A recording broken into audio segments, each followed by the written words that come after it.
How to change server in Mobile Legends.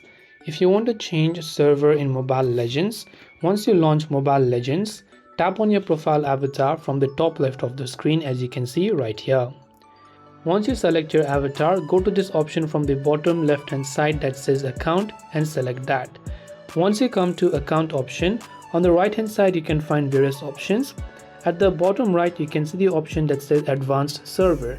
So you have to select this option called advanced server, and basically you have to have a level 15 plus account in order to change your server. So currently in my case I only opened this account today, but if you have the account level 15 plus higher and ping under 100 ms, you can tap on switch server and restart the game. And this way you can easily change your server in Mobile Legends. Hope this video helped you. If you have any questions, feel free to leave them down. Thank you for watching and see you soon in the next video.